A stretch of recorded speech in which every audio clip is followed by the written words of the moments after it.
From NBC News, this is Today. Up next, a terrifying sight for parents. What our hidden camera investigation reveals about kids and fire safety. That's right after this.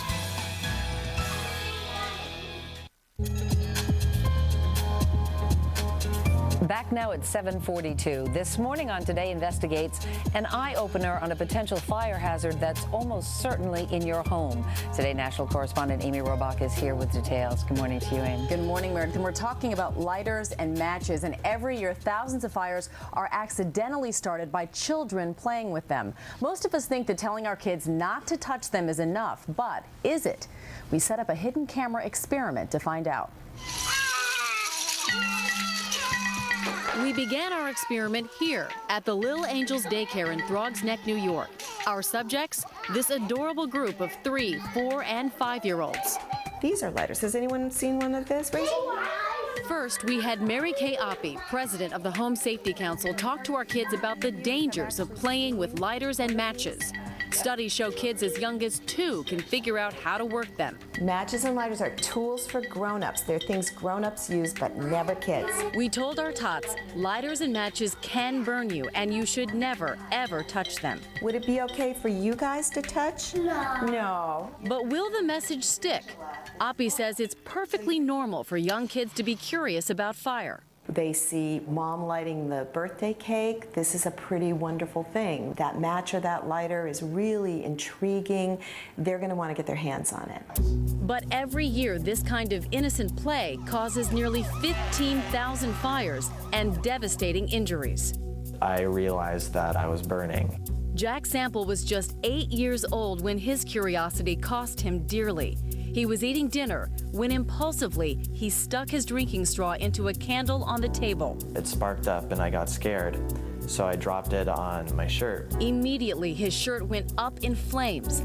Jack suffered 3rd-degree burns on his neck, chest, and arms. After 17 skin surgeries, he still lives with terrible scars. His mom says before the accident, she never thought to warn her son about this danger. I had no idea that something as benign as a candle burning on the table would be a draw for him. So how big a draw would fire be for our kids? I know you're going to know what to do if you see matches and lighters. The day after our talk, we came back to their playroom and left behind several lighters and matches. All had been disabled so they couldn't produce flames.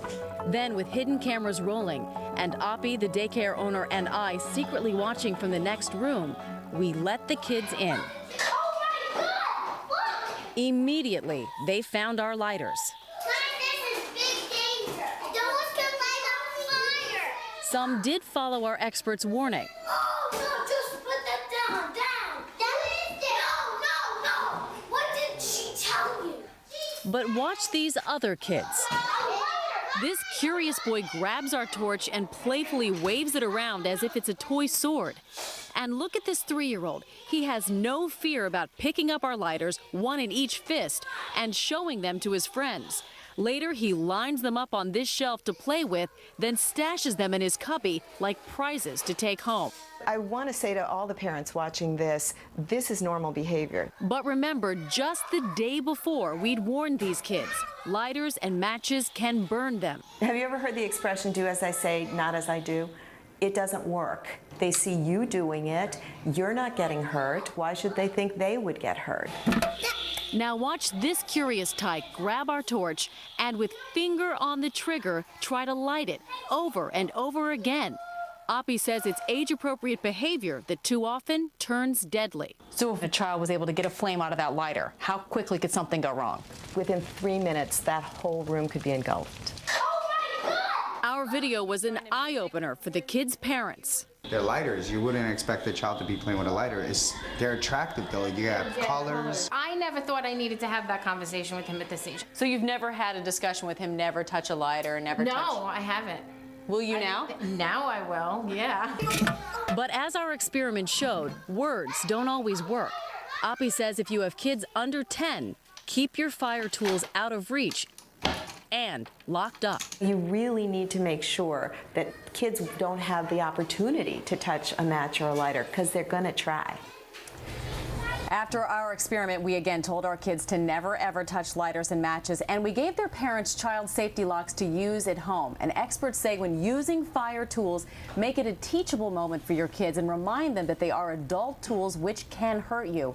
And if you have kids under 10, keep all matches and lighters out of reach. Meredith, it's just too tempting for kids. It's so interesting in your experiment. The boys were clearly interested. The girls were scolding them not to touch it, that it was dangerous. Is that typical? It is typical. Experts say boys tend to be more interested in these types of tools than girls, but they say this is the important thing. You can't just toss it off like, ah, boys will be boys. It's a part of growing up. I like to experiment with matches as well. This can be a serious problem, so if your child is threatening to set fires or you see him or her set fires, you need to contact your local fire department or maybe even a social worker. And if a lighter says child resistant, that is not the same as child proof. Amy.